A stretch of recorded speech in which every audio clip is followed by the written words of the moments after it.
어떤 극장에서 유명한 뮤지컬이 공연 중이었습니다. 화려한 무대와 배우들의 연기, 음악이 어우러져 관객들이 모두 환호를 받았습니다. 그런데 어느 날 무대 뒤에서 조명과 음향을 담당하던 스태프 중 한 명이 불만을 터뜨렸습니다. 내가 없으면 저 배우들 제대로 공연도 할 수나 있을까? 매번 박수는 배우들만 받고 나는 이게 뭐야? 나는 무대에 한번 서보지도 못하고 나도 한번 무대에 서보고 싶어. 결국에 그는 자신이 직접 연기하겠다며 다음 공연에 작은 배역으로 무대에 올랐습니다. 그러나 그의 연기는 어색했고 관객은 그를 외면했습니다. 그날 공연은 평소보다 훨씬 덜 감동적이었고 무대 뒤는 아주 혼란스러웠습니다. 공연 후에 그는 깨달았습니다. 아, 내 역할은 조명이었구나. 나를 드러내는 것이 목적이 아니라 배우를 빛나게 하는 것이 내 자리였구나 라는 것을 깨달았다고 합니다.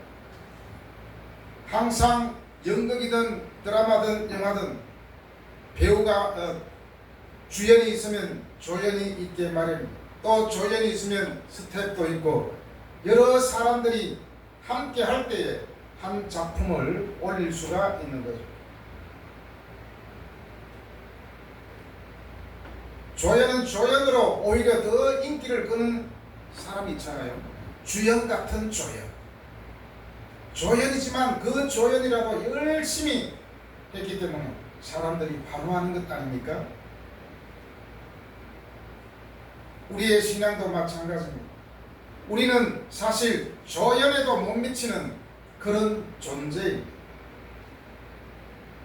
감히 예수님을 앞서갈 수 있겠습니까? 믿음의 대상인 예수님을 앞서가려고 할 때에 문제는 발생하게 되겠죠.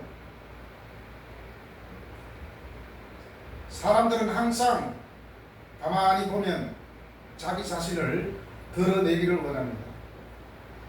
자신이 드러나지 않으면 왠지 불안하고 여러 가지로 힘들어하는 경우를 많이 보게 됩니다.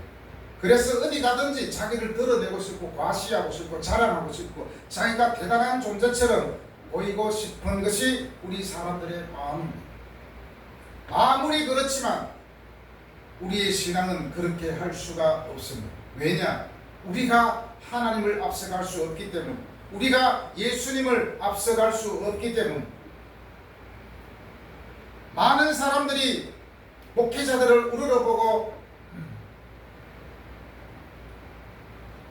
마치 우상처럼 대하다 보니까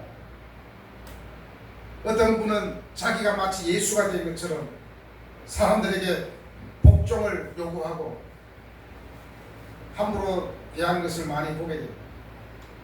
다 이런 것은 예수님보다 앞서려고 하는 그 마음이 있기 때문입니다.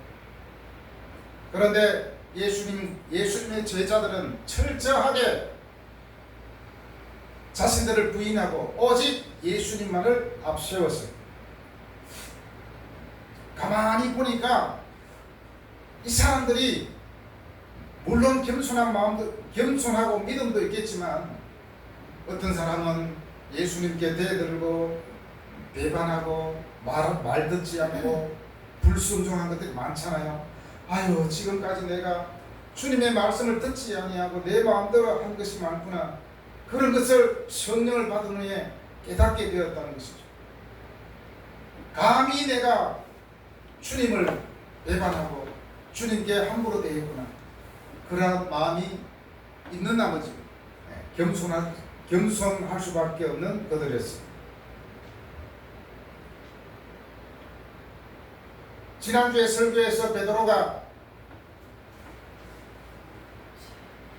말 때부터 걷지 못한 그 사람에게 어떻게 말했습니까? 은과 금은 내게 없지만 그것을 네게 주노니 나사렛 예수 그리스도 이름으로 일어나라 라고 명령했습니다. 은과 금은 내게 없지만 이것을 내게 주노니 나사렛 예수 그리스도의 이름으로 일어나 걸어라. 분명히 예수 그리스도 이름으로 일어나 걸어라 했습니다. 자신이 그냥 일어나라고 하지 않았습니다. 예수 그리스도 이름으로 일어나라고 했을 때 고침을 받은 그 사람과 무리들의 반응이 오늘 말씀 가운데 나옵니다. 그때 베드로의 대처는 어떠했습니까? 요즘 같으면 야 목사님 나를 치료해 주셨으니 목사님은 대단합니다. 저희 집에 가서 상다리 부러지게 대접하고 싶습니다. 가십시다 하면은 거절하지 못하고 가겠죠. 그러나 철저하게 베드로는 그것을 다 거부했다는 것입니다. 오늘 1절에서 먼저 고침을 받은 사람의 반응은 어땠습니까?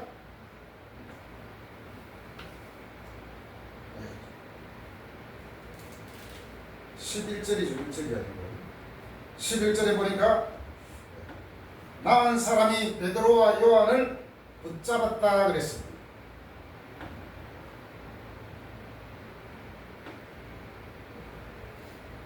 자, 왜 붙잡았을까요? 여기서 붙잡다는 그냥 살짝 붙잡은 것이 아니고 아주 굳게 단호하게 붙잡은 것을 말합니다. 그리고 마치 당신은 내 거야 하면서 장악한 것처럼 그렇게 했습니다.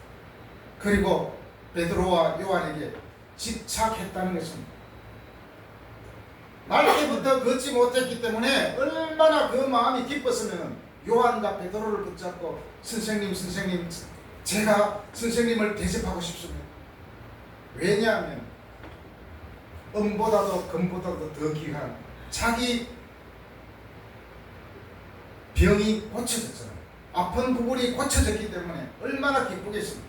그래서 베드로와 요한을 놓아주고 싶지 않습니다. 사람들에게 이 사람이 내 병을 고쳐주셨습니다.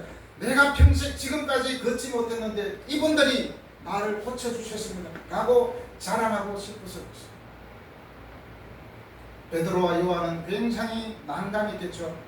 지금 빨리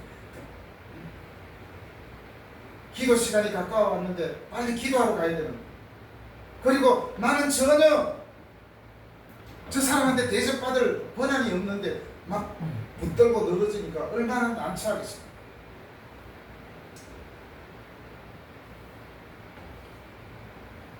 날 때부터 걷지 못한 이 사람은 자신이 걷게 되자 너무 기뻐서 베드로와 요한에게 집착하는 모습을 보이고 있습니다.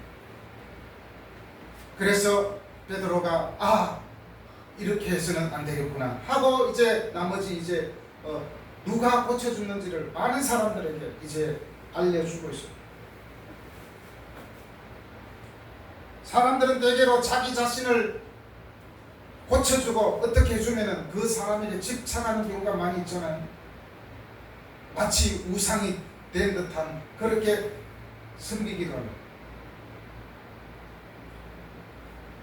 그러면 우리는 인생에 있어서 어떤 것을 붙잡아야 하겠습니까?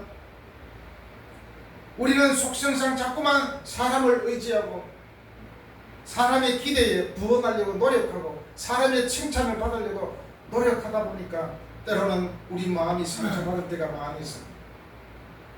성경에서는 우리가 정말 집착해야 되고 붙잡아야 할 것이 무엇인지 성경에서 말씀해 주고 있습니다.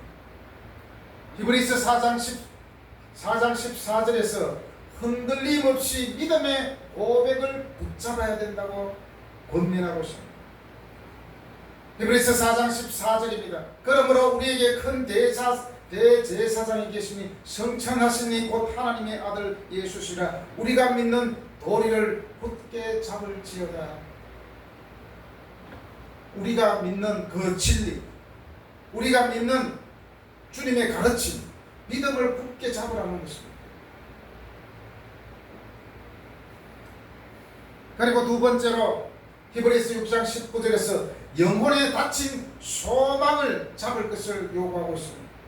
우리가 이 소망을 가지고 있는 것은 영혼의 닫 같아서 튼튼하고 견고하여 휘장 안에 들어가는 구원의 영생의 소망, 천국에 대한 소망을 가지는 것, 그것을 붙잡으라는 것입니다. 세상 것을 붙잡고 사람을 붙잡고 여러가지 나의 욕심을 붙잡는 것이 아니라 내 영혼에 닫힌 구원의 소망을, 천국의 소망을 붙잡으라는 것입니다. 그리고 세 번째로 성경에 합당한 가르침을 붙잡으라고 데살로니가 후서 2장 15절에서 말씀합니다. 그러므로 형제들아 굳건하게 서서 말로나 우리의 편지로 가르침을 받은 전통을 지키라. 바로 예수님의 제자들이 전한 가르친 말씀을 붙잡으라는 것입니다.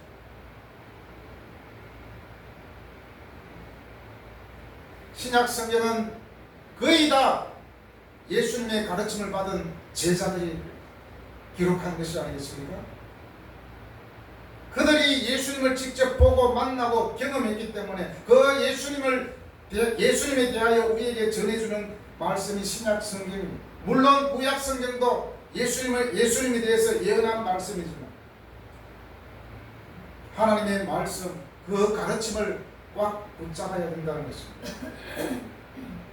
그리고 네 번째로 네가 가진 것을 예수 그리스도께서 다시 오실 때까지 붙잡으라고 요한계시록 3장 11절에서 말씀합니다. 내가 속히 오리니 네가 가진 것을 굳게 잡아 아무도 내 면류관을 빼앗지 못하게 하라. 네가 가진 것, 우리가 가진 것이 무엇입니까? 바로 이것은 예수님에 대한 믿음을 굳게 잡으라는 것입니다. 믿음의 확신을 가지고 인생의 경주를 하라는 것입니다. 그래야만 좌로나 우로나 치우치지 않고 또 구렁텅이에 빠지지 않고 곧장 달려갈 수가 있는 것이죠.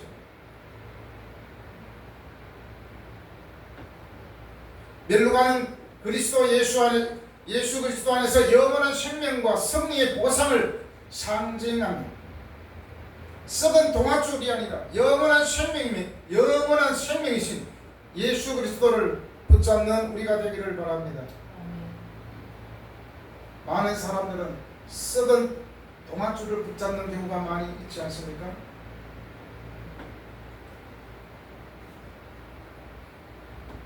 베드로는 모든 것을 배격하고 오직 예수 그리스도를 붙잡아야 된다고 강조하고 있습니다. 그것이 바로 우리의 살 길이고 너희들이 새로운 생명을 얻는 방법이라고 오늘 말씀에서 보여주고 있습니다.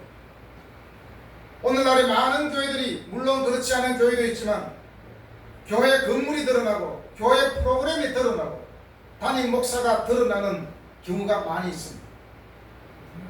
누가 드러나지 않습니까?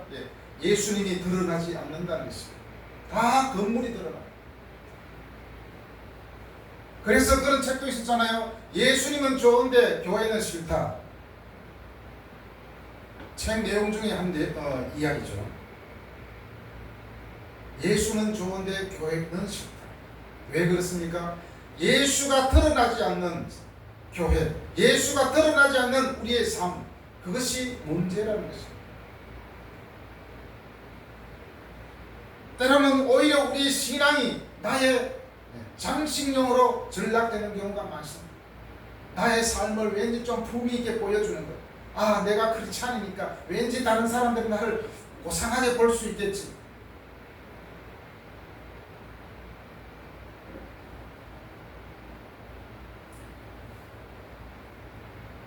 이때 이스라엘 백성들의 반응은 어땠습니까?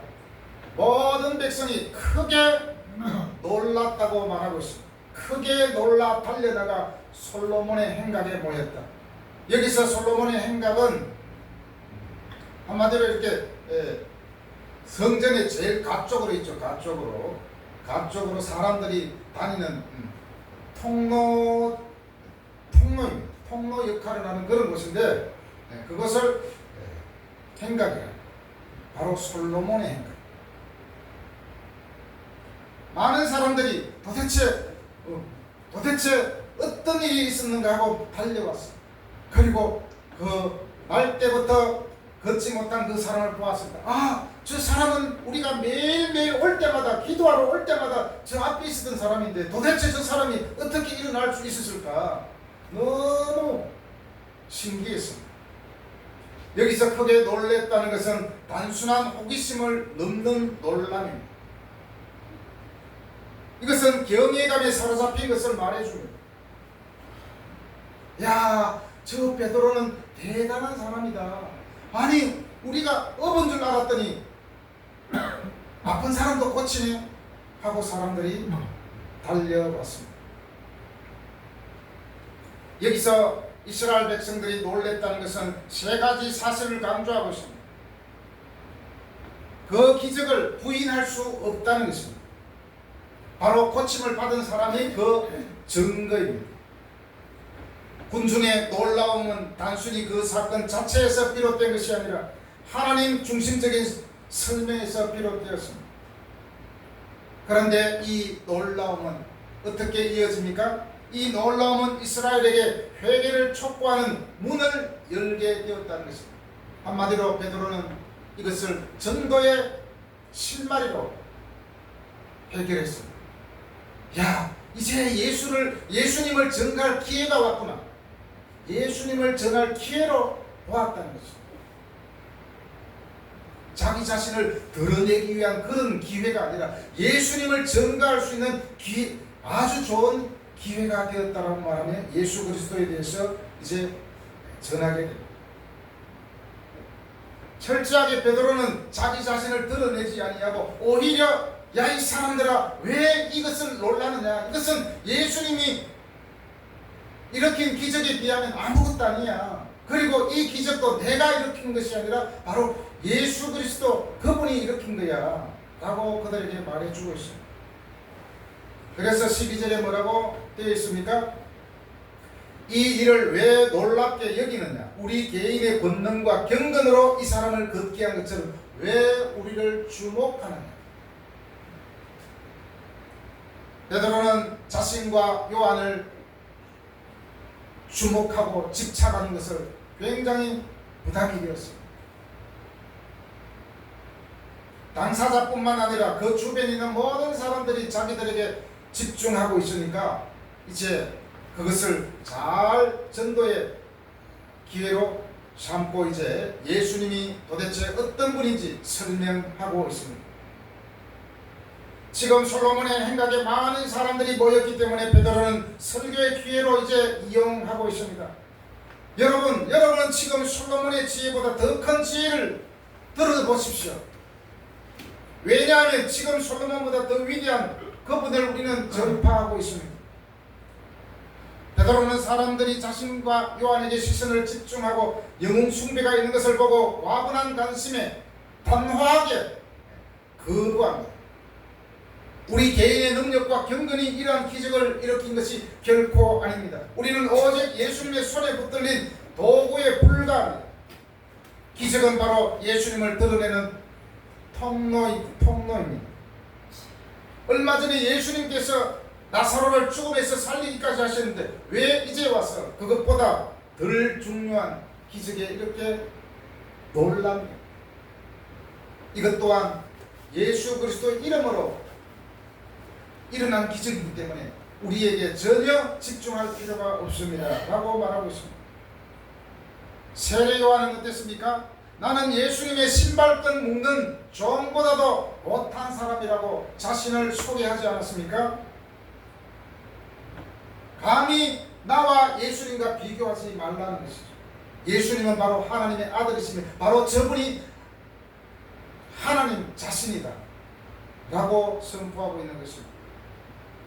베드로는 자신들은 단지 예수님을 전가하는 증인에 불과하며 우리는 예수님을 전하기 위해서 세워진 사람들이라고 소리 높여 외치고 있습니다.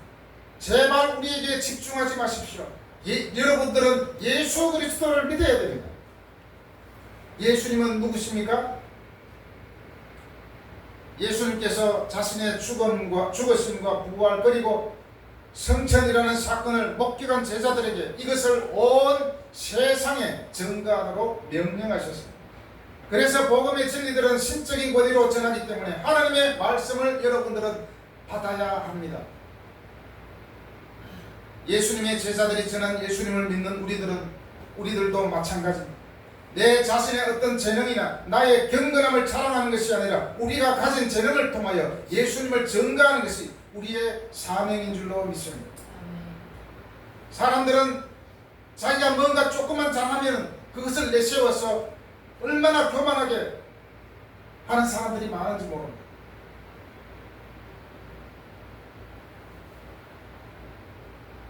우리의 재능과 우리의 실력과 우리의 인생을 내세우는 것이 아니라 나의 모든 재능과 나의 모든 것을 통하여 예수 그리스도를 전가하는 것이 우리의 사명인 줄로 믿습니다. 베드로는 13절에서 날 때부터 걷지 못하는 사람을 고치신 분이 누구인지 그들에게 이제 설명하게 됩니다. 13절에 보면 이렇게 되어 있습니다. 아브라함과 이삭과 야곱이 하나님이 그의 종 예수를 영화롭게 하셨습니다. 여기서 아브라함과 이삭과 야곱의 하나님은 이스라엘 민족의 조상들로 유대인들에게 익숙한 표현입니다. 구약에서 자주 등장하는 하나님의 호칭입니다. 이 하나님이 바로 예수님의 하나님이라는 것입니다. 그리고 이 예수님이 바로 하나님의 아들이라는 사실입니다. 그리고 설교를 듣는 지금 많은 사람들이 유대인들이었기 때문에 믿음의 뿌리를 통해서 예수님의 정당성을 지금 설득하고 있는 것입니다. 하나님께서 영화롭게 하신 예수님을 너희들은 도대체 어떻게 했느냐? 빌라도가 놓아주라고 했는데 놓아주려고 했는데 여러분이 그 거룩한 분을 거부하고 오히려 살인한 강도를 놓아주기로 결정하지 않았느냐? 이스라엘 사람들 바로 당신들이 주님을 죽였지만 하나님께서 다시 살리신 분입니다. 바로 그분, 우리에게 주목하지 말고 여러분이 죽인 예수님께 주목하십시오. 여러분이 죽이고 하나님이 살리신 그 예수 그리스도를 주목하십시오 라고 그들에게 설교하고 있습니다.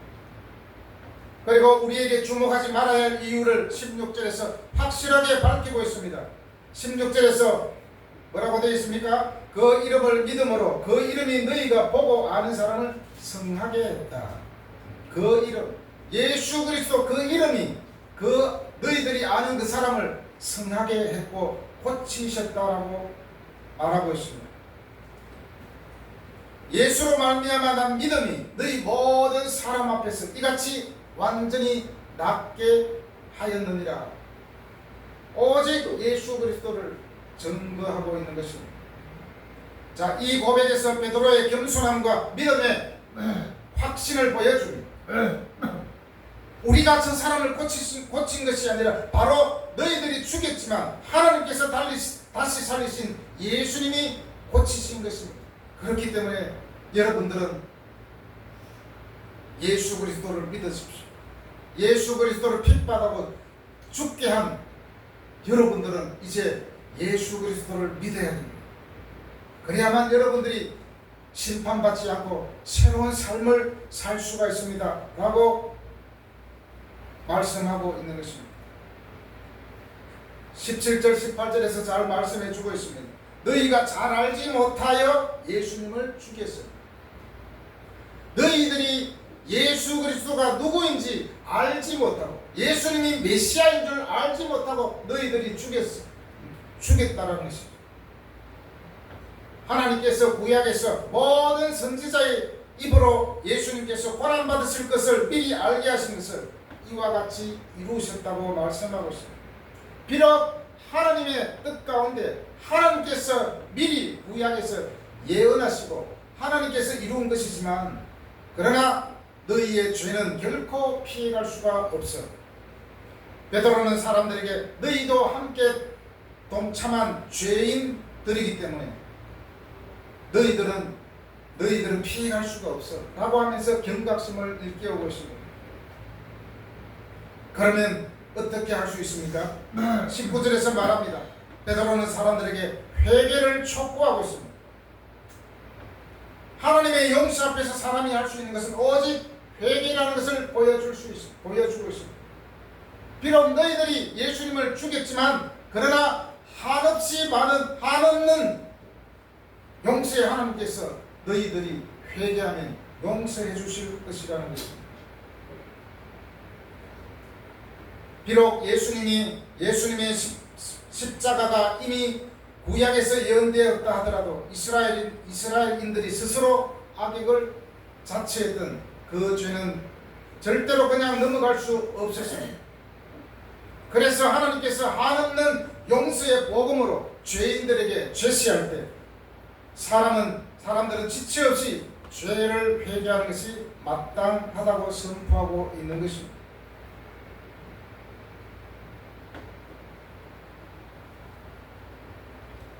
사실 가톨릭에서는 베드로를 엄청 추앙하고 있잖아요. 그래서 성당 이름도 베드로 성당으로 지어가지고, 사실 베드로를 그렇게 추앙하지만 베드로는 아무것도 아닙니다. 세례 요한도 예수님의 신발 묶는 그 종보다도 못하다고 그랬잖아요. 그렇기 때문에 베드로는 그렇게 추앙할 필요가 없어요. 오직 그는 예수님을 위해서 살다가 죽은 예수님의 종에 불과합니다. 베드로는 그 자신을 스스로 잘 알았습니다. 나는 아무것도 아닙니다. 내가 기적을 일으킨 것이 아니라 바로 예수 그리스도 그분이 기적을 일으키시는 것입니다. 그렇기 때문에 여러분들은 예수 그리스도를 받아들이고 예수님을 믿으십시오.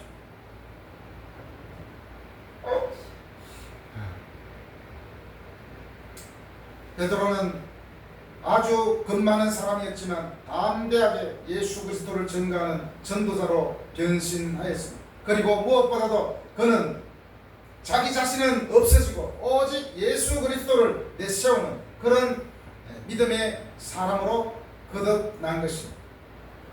아까도 말했지만 우리가 신앙생활을 하고 그리고 우리가 교회를 섬기고 또 많은 목회자들이 교회 일을 하지만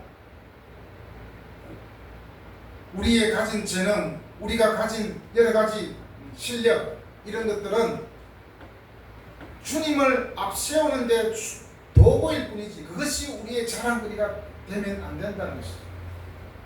자꾸만 예수 그리스도가 사라지고 내가 드러나고 교회 자체가 드러나고 목회자가 드러나다 보니까 교회에 여러 가지 문제들이 발생하고 있거든요. 교회의 주인은 누구입니까? 교회의 주인은 예수님이라고 다른 사람들 다 얘기를 해요. 그런데 정작 예수님이 드러나지 않고 사람이 드러나고 건물이 드러나고 프로그램이 드러나고 그래서 부작용이 얼마나 많은지 모릅니다. 어제도 우연히 뉴스에 보니까 어떤 큰 교회에서 직원들을 그냥 부당하게 막 잘라버렸대요. 그래서 부당하다고 요구하니까 뉴스에 내든지 막 그렇게 비아냥거렸대요. 예수님이 주인이라면 그 운영 방침도 예수님의 방법으로 운영하는 것이 맞는데 그 반대로 하다 보니까 잘못되어지는 경우가 많이 있습니다. 오늘 우리가 베드로의 모습을 보면서 정말 베드로는 자기 자신을 드러내기보다 예수님을 드러내는 그러한 삶을 살다가 간 분입니다.